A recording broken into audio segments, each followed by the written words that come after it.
Précédemment, dans Designated Survivor. Le vice-président Peter McLeish a été assassiné par sa femme Bess McLeish. Elle a ensuite retourné l'arme contre elle pour se donner la mort. Tu restes une cible. Je veux que nos enfants aient une vie normale. J'ai parlé à Mike de Camp David. Il dit que c'est plus sécurisé.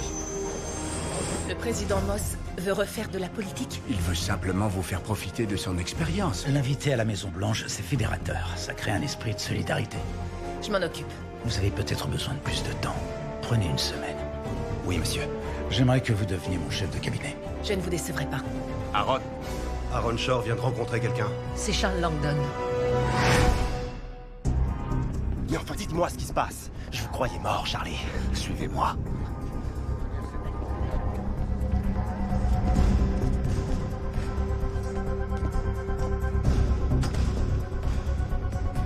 Ils viennent d'entrer dans San Angelo sur la 10e. Bien reçu. Couvrez l'entrée nord. On est là dans 1 minute.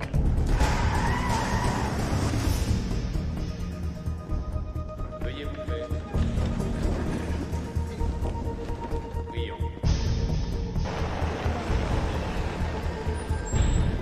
On y va. Bien reçu. Charlie, dites-moi ce qui se passe. Écoutez-moi, je n'ai qu'une minute. Il faut que vous fassiez quelque chose pour moi, c'est une question de vie ou de mort.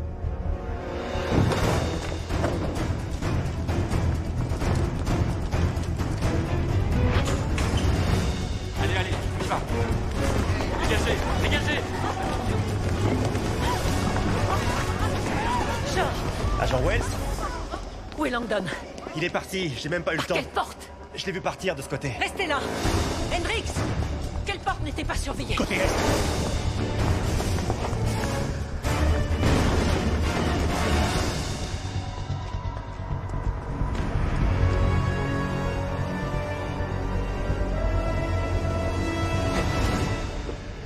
Merci, Ava. Monsieur le Président, content de voir que vous n'avez plus votre canne. J'en déduis que vous allez mieux. Oui, je vais mieux, merci.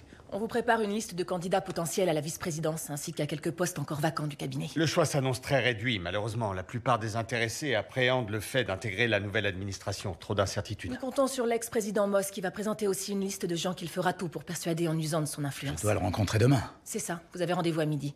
J'ai aussi mis en place un dîner informel avec la First Lady. Sauf évidemment si elle est indisponible. Non. Elle sera présente. Vous étiez fan du président Moss. Mon jardin était plein de panneaux à son nom lors de sa campagne, et j'avoue que... Excusez-moi.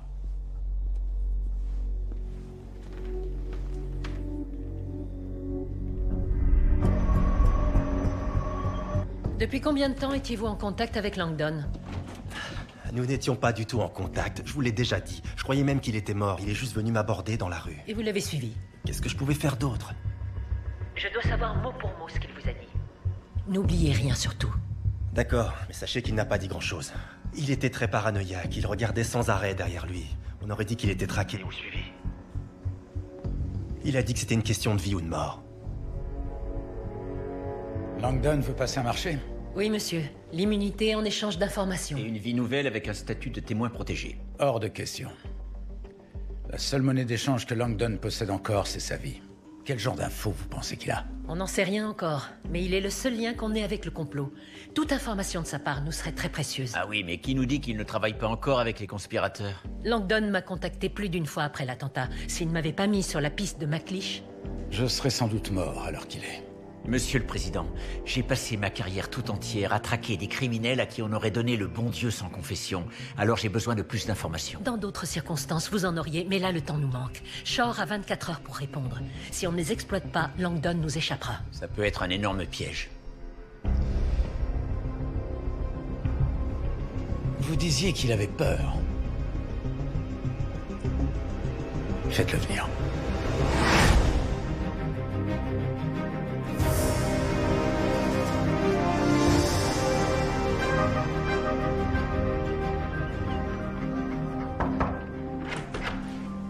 Bonjour. Bonjour, c'est quoi ça? Ça, c'est un gilet pare-balles. Merci, je sais ce que c'est, mais pourquoi t'en as un? Eh bien, disons que c'est symbolique, mais la coutume veut que chaque porte-parole en fasse don à son successeur. Alors maintenant que tu as le titre de chef de cabinet, tu en as sûrement plus besoin que nous. Emily Rhodes. J'arrive. Je te l'accroche quelque part alors? Ça ira, merci. Quoi, t'en veux pas? Merci quand même. Bon.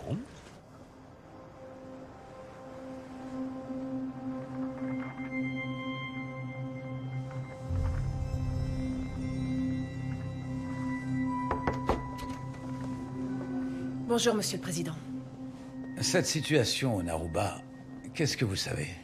Atsu Kalame, un chef de la guérilla, a violé le cessez-le-feu avec le gouvernement. Il a une milice d'une dizaine de milliers de soldats. Il utilise des enfants soldats, il a recours à l'amputation massive et au trafic d'êtres humains pour mener sa campagne de terreur. J'ai servi dans la région, comme soldat de la paix, il y a 25... Il y a plus de 25 ans de ça. Ce sont parmi les gens les plus gentils que j'ai jamais connus. Il paraît que des familles se ruent vers la frontière pour s'enfuir. J'arrive même pas à l'imaginer. On doit faire quelque chose. Contacter le département d'État. Oui, monsieur.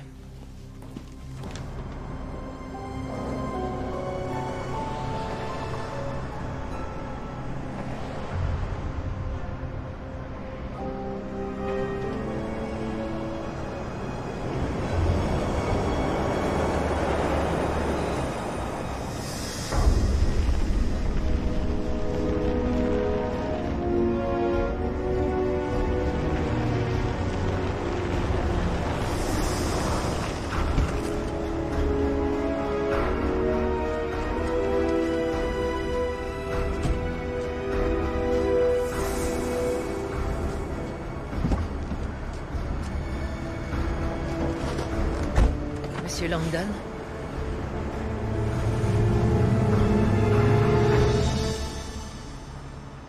Par où vous voulez que je commence? Par le début, vous en pensez quoi? Le début? Le début, c'est Claudine... Claudine Poirier. On s'est connus au Meridian Ball il y a 4 ans. Je sortais à peine d'un divorce compliqué à cette époque. Je me suis cru amoureux. Elle avait autre chose en tête. Et quand j'ai découvert de quoi il s'agissait... Je vous demande de me croire. J'ai tout fait, j'ai tout essayé pour éviter le pire. Parce que c'était mes amis, c'était mon président qui était là-dedans. Et j'aurais voulu être avec eux et mourir à leur côté. Bon, alors... Au début, c'était des petites choses. Elle travaillait dans une grande entreprise de construction. En tout cas, c'est ce qu'elle disait. Alors elle m'a demandé de lui obtenir des infos sur un gros projet gouvernemental d'autoroute. Au début, c'était ce genre de demande. Ensuite, elle a cherché à se renseigner sur le fichier de simulation de la rénovation du Capitole. La chambre 105. Et ça n'a pas éveillé vos soupçons? C'est de la trahison, Langdon. Non, non. Qui aurait imaginé qu'il se serait servi de ces informations de cette façon à l'époque? La seule raison pour laquelle je me suis pas collé une balle, c'est que je tenais absolument à essayer d'arranger les choses. Pourquoi vous croyez que je me retrouve ici? Cette Claudine Poirier, comment je peux être vraiment sûr qu'elle existe? J'ai une photo. J'ai une photo d'elle. Elle détestait qu'on la prenne en photo, mais... Un matin, elle était en train de dormir et j'ai pris ça.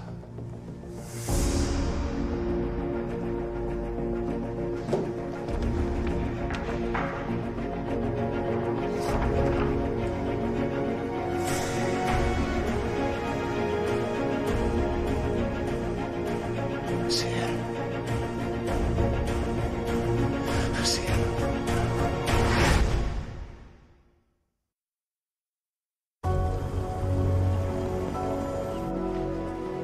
Général Contreras, merci d'être venu. Quelle est la situation au Naruba? Nous avons des photos satellites récentes. Elles datent de moins de 3 heures. Elles montrent Kalame et ses rebelles à moins de 2 heures de la capitale du pays, Soji.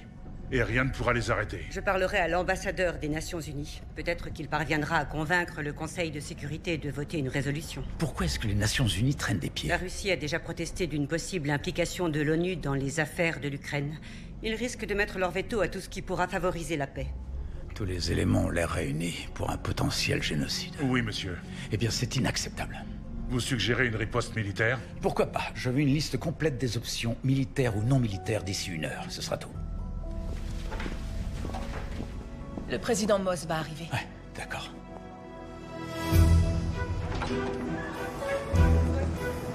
Bonjour.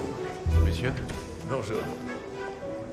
Comment allez-vous, messieurs? Monsieur le Président, soyez le bienvenu. Merci, très cher. Monsieur le Président, c'est un honneur. Content de vous voir. Bonjour, monsieur le président. Henri, comment vont les enfants? Sarah doit avoir, attendez, 23 ans, non? Vous n'étiez pas loin, seulement 22. Le temps passe vite, Henri, vous ne trouvez pas? C'est vrai, monsieur le président.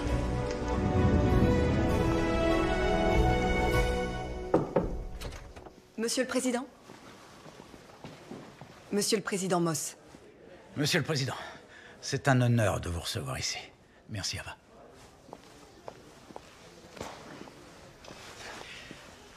Ah, je vois que la vue n'a pas changé. Je ne saurais vous dire, je ne suis pas ici depuis assez longtemps. C'est vrai. Vous n'avez pas idée à quel point je suis content de vous rencontrer en personne. Et tout d'abord, sachez que je suis entièrement ouvert à tous les conseils que vous voudrez bien me donner. Le premier conseil que mon prédécesseur m'a donné a été... N'écoutez surtout pas les conseils de votre prédécesseur. Très bien, alors j'en prends note. Plaisanterie mise à part, j'ai beaucoup de respect pour vous. Et j'aimerais avoir votre avis sur la façon dont je m'en sors. Non, je ne crois pas, non. Je vous demande pardon. En toute honnêteté? Oui, bien sûr, toujours. On vous a confié une mission impossible, Tom. Vous n'avez aucun passé politique, vous n'avez jamais été candidat, vous n'avez jamais servi sous les drapeaux, et vous voilà d'un seul coup propulsé au poste le plus puissant du monde, durant la pire crise qu'on ait eu à traverser. Vous n'auriez pas dû trop présumer de vos capacités, et le peuple américain n'aurait pas dû non plus. Bien, j'avais dit en toute honnêteté. Ne le prenez pas mal. Vous avez fait d'énormes progrès, et je vous donne une bonne note au concours d'entrée, professeur. Mais l'affaire Majid Nassar, la façon dont vous avez laissé les Russes vous manipuler avec cette histoire de coach, sans parler de feu votre vice-président qui ordonne au FBI de tuer l'homme qui a tenté de vous tuer. La rumeur a du mal à n'y voir qu'une coïncidence. Désolé, monsieur, mais ça relève d'une enquête en cours. Non, je comprends, je vous assure. Croyez-moi, je comprends. Diriger ce pays, c'est le pire des boulots qui soit. Le problème, c'est qu'avec tout ce qui vous est tombé dessus, vous ne dirigez rien du tout. Vous réagissez. Vous ne dirigez rien. Mais bon, voilà, vous vous êtes laissé dépasser par plus fort que vous. Vous n'avez pas de raison de vous fustiger. Entendu, monsieur le président. Je vous laisse le soin de le faire. On m'a dit que vous aviez des noms à me proposer, des candidatures. Ça, pour en avoir, j'en ai. Ce sont les noms de gens foutrement compétents. Et je crois qu'ils peuvent beaucoup vous apporter. Merci. Est-ce que vous auriez une bouteille de scotch quelque part? J'en gardais toujours une dans ce tiroir. Non, je suis désolé. Chacun son truc. Vous permettez que j'appelle les cuisines? Oui, bien sûr, en fait. Oui. Ah, comment ça va?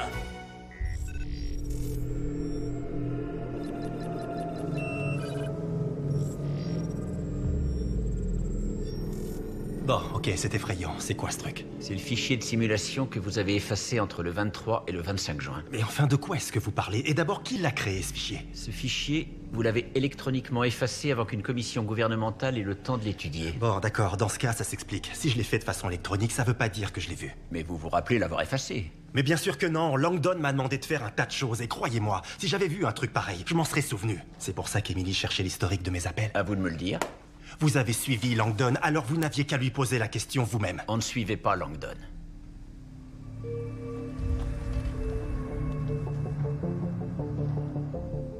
Bon, alors quoi? J'ai besoin d'un avocat?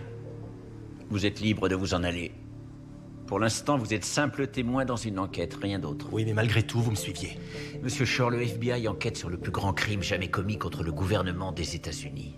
Votre contribution à cette enquête serait un grand service rendu à la nation. Alors je vous le redemande. D'après vos souvenirs, que savez-vous au sujet de ce fichier?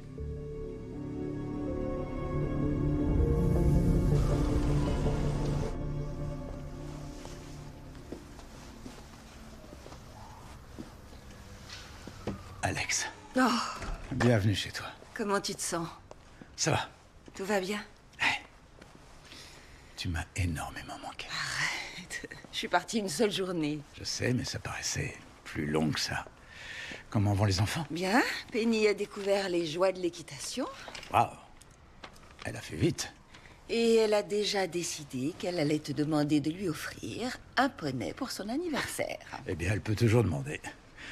Comment va Léo? Très bien, je trouve que tout ça lui a vraiment permis de grandir et je suis fière de lui. Il comprend que cette situation n'est que temporaire, j'espère. Ils comprennent tous les deux que ce n'est que le temps que les choses se calment. Oui, ils le savent. D'accord. Comment va ta mère? Elle t'embrasse.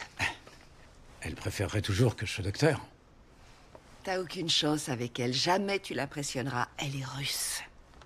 Et ça s'est bien passé avec Cornelius Moss?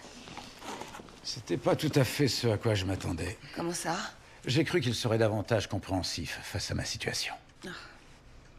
Il me reste plus qu'à lui faire du charme pendant le dîner. Oui, entrez. Pardon, monsieur. Il est temps d'y aller. C'est bon, j'arrive.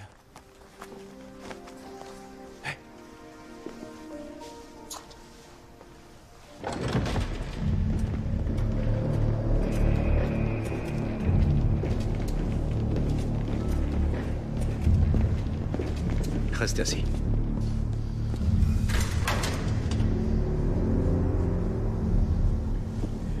Vous êtes responsable de la mort d'un millier de personnes, les dirigeants de ce pays. Je n'avais aucune idée de ce qui allait se passer. Comment j'aurais su que le gouvernement allait être balayé? Je suis pas un monstre. Vous n'en avez aucune idée? Vous et Peter McLeish êtes les seuls survivants de ce massacre immonde. Comment vous l'expliquez? Parce que je n'étais pas sur les lieux. Je vous jure, je leur ai déjà tout expliqué. Réexpliquez. Le jour de l'état de l'Union, j'ai reçu un coup de fil d'une femme que je connaissais. Elle me faisait chanter à coups d'informations compromettantes. Elle a dit qu'elle avait un dernier travail à me confier. Quel travail? Elle m'a demandé de vous nommer en tant que survivant désigné.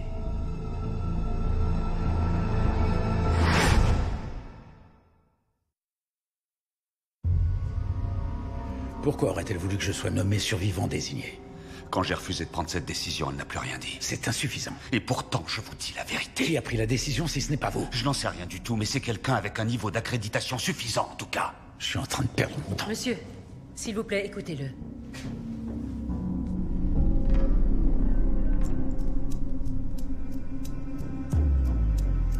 Elle a dit que si je refusais, j'étais un homme mort.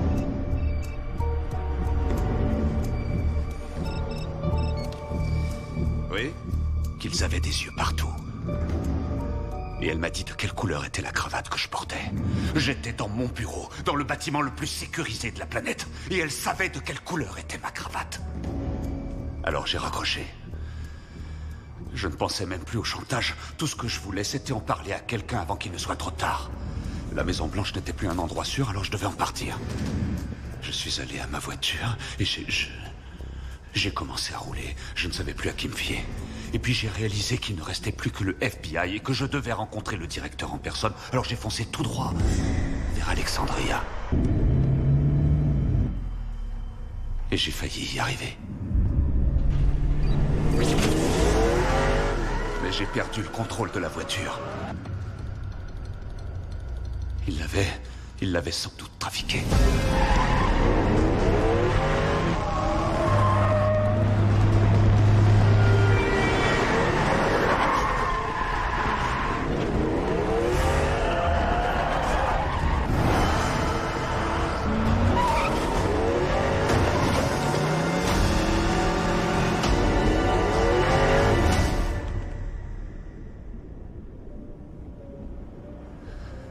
J'ai été éjecté de la voiture et je suis resté sans connaissance.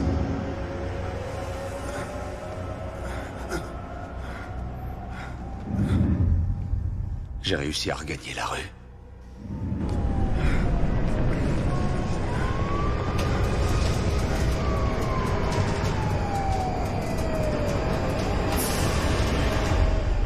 Et c'est là que j'ai vu une lueur orange à l'horizon, à l'endroit où le Capitole se dressait. J'ai vu les flammes.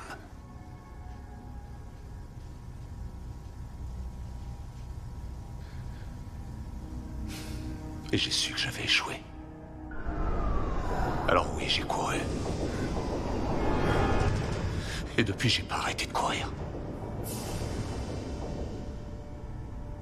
Comment est-ce que je pourrais croire ça? On a vérifié les vidéosurveillances de l'État de l'Union. Il n'y a aucune trace de sa présence. Des plongeurs ont sondé le fleuve. La voiture y était.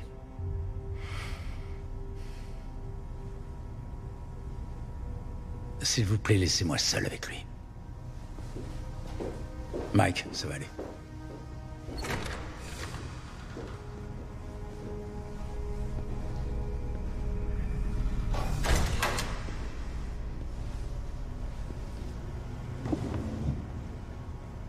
Autant que vous le sachiez, pour moi, il n'y a pas de doute. Même si vous n'êtes pas à la tête de ce complot, vous en êtes complice. Vous voulez passer un marché avec moi en échange de votre vie? J'attends beaucoup plus. Je vous ai dit tout ce que je savais, je vous le jure. Dernière chance. Qui voulait me voir survivant désigné et pour quelle raison? Je n'en sais rien du tout, Tom. Monsieur le Président, pardon, mais j'ignore qui l'a voulu. Quant au pourquoi, je n'arrête pas de me poser la question. Je regrette de dire ça, mais si vous voulez mon avis, de tous les membres de notre cabinet, vous étiez le moins qualifié pour devenir président. Je ne sais pas du tout quel est le but de cette conspiration, si c'est un changement de régime, ou bien l'anarchie, ou quelle que soit leur philosophie. Ils se sont probablement dit que vous étiez le moins à même de présenter un obstacle. Trouvez-moi une page d'infos sur Africom et dites à la presse que la Maison-Blanche surveille la situation de très près. Le président la prend très au sérieux. Seth, vous avez une seconde? À peine. Qu'est-ce qui se passe? Une amie m'a raconté une histoire étrange. Quel genre d'amie? Une amie qui a ses entrées. Je vous écoute. Elle est analyste dans le parc de bureaux du gouvernement situé à Alexandria. Elle a dit qu'en entrant dans les lieux, Aaron Shore était escorté par le FBI. Elle a voulu vous faire saliver. Il est en congé pour raisons personnelles. Ah oui? Ça veut dire quoi? Ce que je viens de vous dire. Merci d'être passé. Je trouverai, d'une façon ou d'une autre, ça fera un bon sujet. Et je dirais que vous avez nié. Parfait, faites comme vous voulez. En dépit de mes appels et de ceux de l'ambassadeur de l'ONU, la Russie a opposé son veto au Conseil de sécurité pour renvoyer des soldats de la paix au Naruba. Quelles sont nos options? Monsieur le Président, le Naruba est un des pays les plus pauvres de la planète. Les gouvernements alliés de la région montrent très peu d'empressement à l'aider. Où est-ce que ça nous conduit? La meilleure option consisterait à faire décoller des drones Reaper depuis l'Éthiopie et Djibouti et d'éliminer Kalamé, ses rebelles et ses convois. Ces missiles stopperaient leur avance et causeraient de lourdes pertes aux rebelles. Combien de temps il faudrait aux drones pour atteindre leur cible? 6 heures. Combien de temps avant que les rebelles entrent dans la capitale? Un jour, ou peut-être moins. Si vous voulez garder vos options, je suggère de faire décoller ces drones sans attendre. Je suis d'accord. Exécution.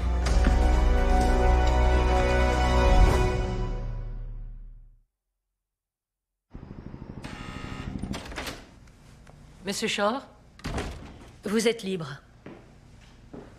Bien. Mon bureau se demande où je suis. Ils disent avoir vu des journalistes rôder dans le coin. Pour votre gouverne, Langdon a écarté votre implication dans le fichier de simulation. Ah oui? Bah, j'aurais pu vous le dire. C'était simple, il suffisait de me demander, au lieu de me traiter comme un espion. Ça n'a rien de personnel. C'est la procédure. Malheureusement, ça ne change rien. Il y a plein de choses qui n'avaient pas de sens hier et qui en prennent beaucoup aujourd'hui. Mon président et ma plus proche amie à la Maison-Blanche me croient capable de trahison. Nous vivons des temps dangereux, Monsieur Shore. Merci en tout cas pour votre coopération. Non, non, non. Ne me dites pas que vous n'avez jamais goûté à ces mini-burgers. Je ne savais même pas que c'était une spécialité d'ici. Gérald, voulez-vous dire à Tony de nous concocter ces fameux mini-burgers au bœuf de Kobe? Oh, non, ce ne sera pas nécessaire. Oh, la nécessité n'a rien à voir là-dedans, ma chère. Tout de suite, monsieur. Ce travail demande beaucoup de sacrifices. Il faut prendre les compensations où elles se trouvent. J'ai bien examiné la liste que vous m'avez donnée. Et Maître Brett Ambrose aux affaires intérieures... Eh bien... Il semble assez indifférent aux questions de changement climatique. Il y a quelque temps, il s'est même opposé à une loi visant à réduire les émissions de méthane provenant du forage pétrolier. Alors... c'est fou à quel point vous me rappelez ma femme Hélène. C'est vraiment étrange. Merci. Ambrose est assez vieux jeu là-dessus, il n'y a pas de doute. Mais il sait ce que c'est que le business. Et il tient à ce que les États-Unis atteignent leur indépendance énergétique. Et ça demande des compromis. Et des compromis, un président en fait sans arrêt. À part quand il s'agit de mini-burgers. Gérald! Aaron, emmené par le FBI. À ce qu'on raconte, sûrement des conneries, ça fera pas une ligne. Non, c'est sûr. Il t'a répondu? Pas encore. Est-ce que t'aurais imaginé qu'on aurait affaire au FBI et à des assassinats? Et à tous ces trucs? Non, pas une seconde.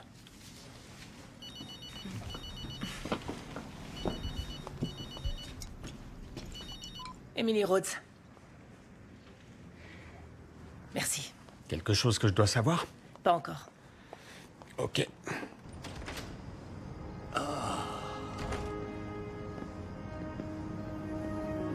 Le plus beau spectacle du monde. La démocratie. La grande expérience. Laissez-moi deviner. La Russie a mis son veto au Conseil de sécurité au sujet du Narouba. Oui. Et les autorités voisines ont déjà fait valoir que le Narouba n'avait aucune importance stratégique. Parce que les gens sont tellement pauvres que le pays ne figure même pas sur les rapports économiques. C'est ça.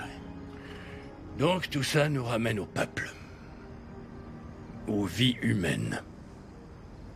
C'est l'éternelle lutte entre deux principes, le bien et le mal à travers le monde. Abraham Lincoln. J'imagine le courage qu'il a dû lui falloir. Défendre les droits élémentaires tels que l'égalité, sachant qu'il allait envoyer des hommes combattre leurs propres frères.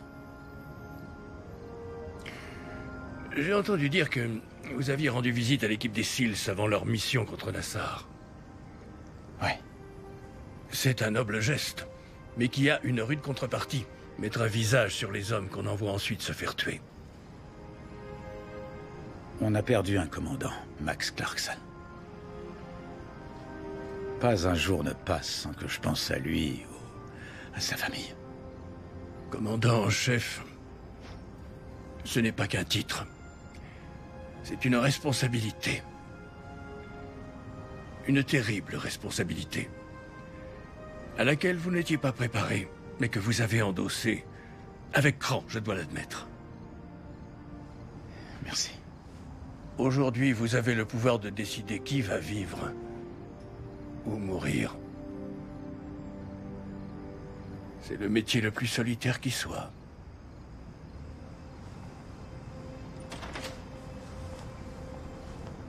Monsieur le Président. Qu'y a-t-il? Il y a eu une complication au Narouba. On vient d'apprendre que 15 travailleurs humanitaires américains ont été pris en otage par les milices de Calamé. Ils les auraient emmenés dans un convoi et répartis dans différents véhicules. On ne sait pas lesquels. Si vous maintenez cette attaque de drone, vous ne tuerez pas seulement Calamé et ses complices. Nous toucherons les nôtres. Très bien, allons-y.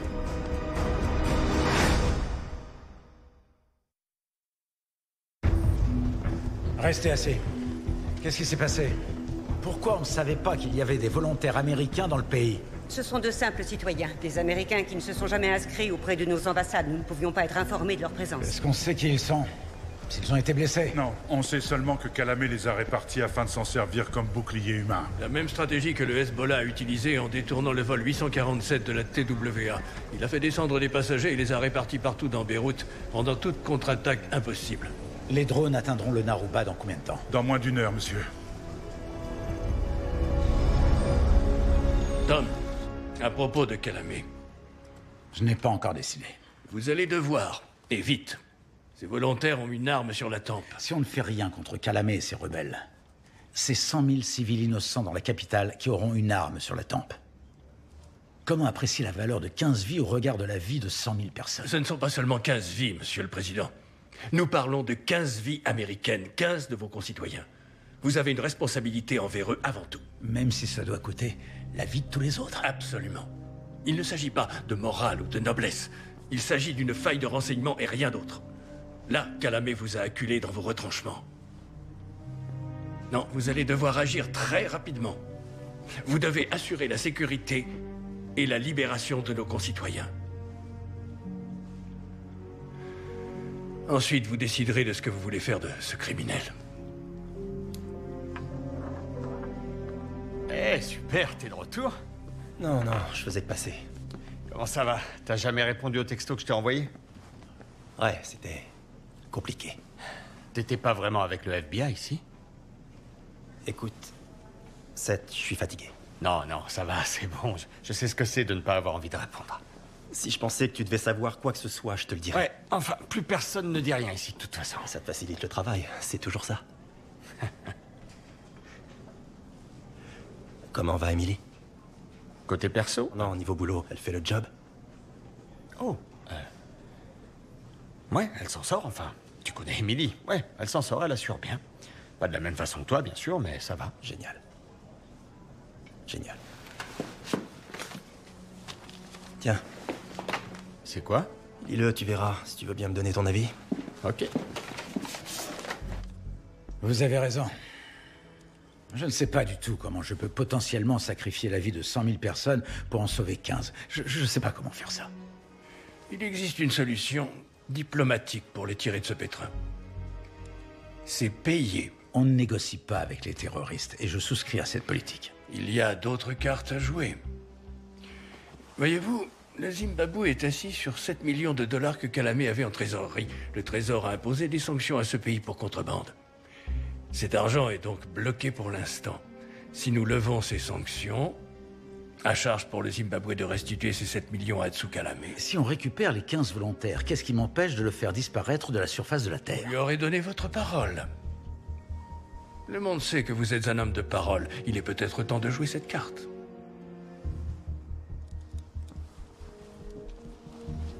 Je déteste ça. Moi aussi.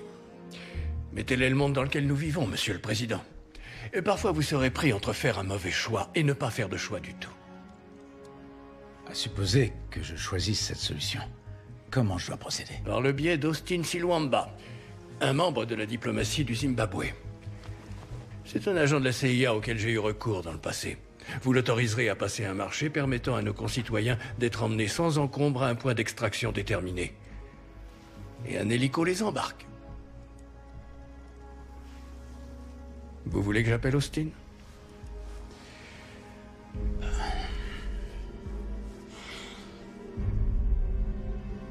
Ouais.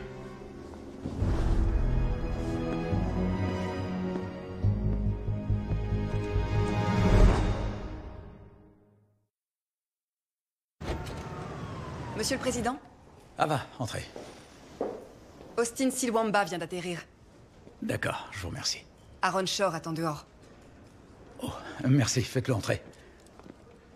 Monsieur, si je tombe mal... Non, pas du tout, Aaron. Je vous en prie. Je suis désolé pour tout ce que vous avez eu à traverser, mais votre retour me fait tellement plaisir. Je vous remercie de dire ça, monsieur, mais ce n'est pas ça, je ne reviens pas. Oui, je comprends. Vous êtes en colère. Je le serai autant que vous. J'ai demandé au Secret Service et au FBI d'enquêter afin que vous soyez au-dessus de tout soupçon. Et le témoignage de Langdon vous a blanchi. Alors je vous en prie. Revenez et aidez-moi à gouverner. Je suis persuadé qu'Emily saura être à la hauteur, mais en ce qui me concerne, je ne pourrai plus être aussi efficace. Je ne pourrai plus. Je ne comprends pas. Pourquoi? Les rumeurs vont bon train sur mon soi-disant congé. On ne cesse de raconter que j'ai été interrogé par le FBI. La politique est affaire de perception, vous le savez comme moi. Ma réputation a été fortement entachée. Non, Ron. Une perception, ça peut se changer. Je ferai une déclaration qui rassurera tout le monde. Je refuse votre démission, quoi qu'il arrive. J'ai peur que vous n'ayez guère le choix, monsieur. En ce moment même, Seth distribue ma déclaration à la presse. Vous l'avez fait sans m'en parler. Je ne voulais pas vous manquer de respect. Mais ma mission première, c'est de vous protéger. Y compris de votre propre générosité. C'est simple, à l'heure actuelle, je ne peux être qu'un poids pour votre administration. Gérer ne serait-ce qu'un soupçon de scandale sur votre chef de cabinet, ce serait trop.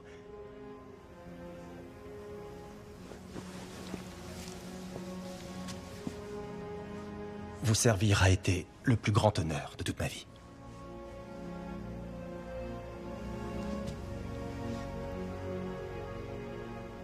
S'il vous plaît, monsieur.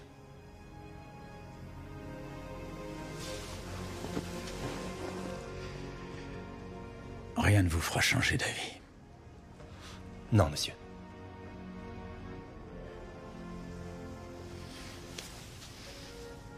Tout l'honneur était pour moi. Au lieu de vous soutenir, Pardon. Non, ça va, j'allais justement m'en aller. Monsieur. Monsieur le Président. Monsieur? Oui, pardon? Silwamba a négocié avec Kalamé.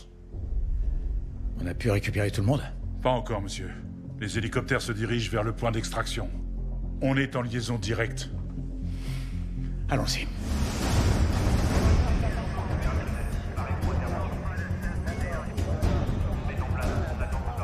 Monsieur, les civils sont dans ces camions sur la route de Soji à Dakar. Où en sont les hélicos? Ils sont en train de se poser. On peut les suivre ici.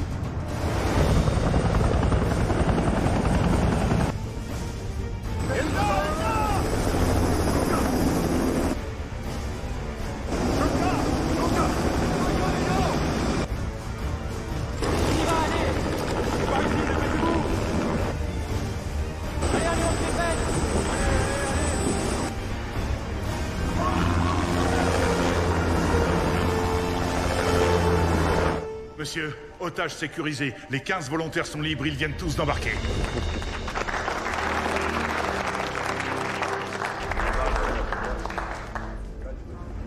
Général Contreras, est-ce que nos drones survolent toujours Soji? Nous nous apprêtons à les faire revenir, monsieur. Attendez encore un peu. Monsieur? Vous allez peut-être trouver ça ridicule, mais à la base, je suis urbaniste. L'accord passé avec Kalamé m'interdit d'attaquer ses forces. Je n'ai rien dit concernant ses infrastructures. Je crois que si on détruit ces 2 ponts et ces goulots d'étranglement situés au sud, on peut ralentir l'entrée de son armée dans la capitale d'au moins 3 à 4 jours. Vous êtes d'accord avec ce point de vue? Oui, monsieur. Très bien. Tenez-vous prêts. À vos ordres.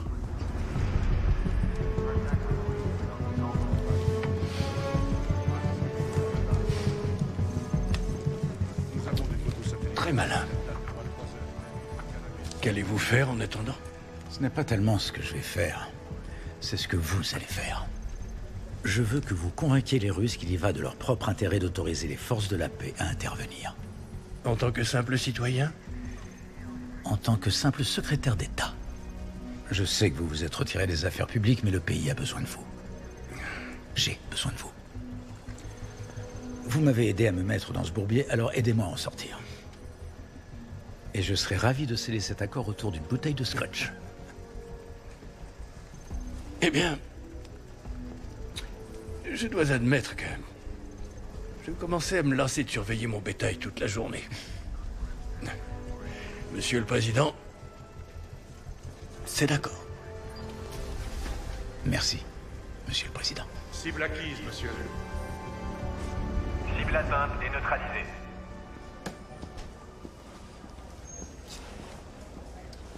Merci. Signature, s'il vous plaît.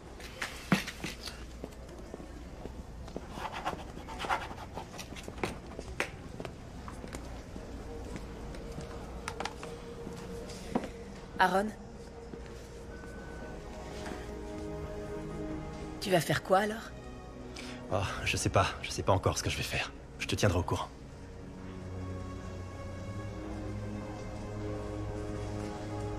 Bon, ben, je tâcherai de faire aussi bien que toi. Non. Tu feras mieux.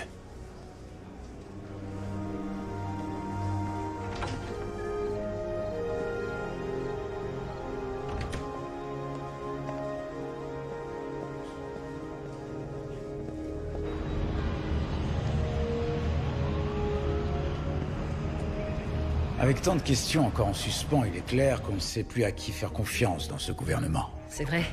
On ne sait pas qui a procédé au choix du survivant désigné, mais si c'est pas Langdon, alors qui est-ce? Je compte sur vous pour le découvrir. Je dois me concentrer sur ma présidence. Je dois tout faire pour aider le pays à oublier cette terrible tragédie. Vous continuez à m'aider? Monsieur le Président, j'en serais heureuse et honorée. Parfait. Voici un décret présidentiel qui vous affranchit officiellement de toute supervision du FBI. Jusqu'à nouvel ordre, c'est à moi que vous rendez des comptes. L'agent Ritter sera votre contact. Et l'agent Forstall? Il sera à votre disposition. On vous fournira un bureau ainsi que des communications entièrement sécurisées. Personne ne doit savoir ce que vous faites, c'est clair? Oui, monsieur. Agent Wells, Je vous confère l'autorisation d'user de tous les moyens nécessaires, dans le respect de la Constitution des États-Unis d'Amérique, pour appréhender les responsables de ce complot et les traduire en justice. Vous pouvez compter sur moi, Monsieur le Président.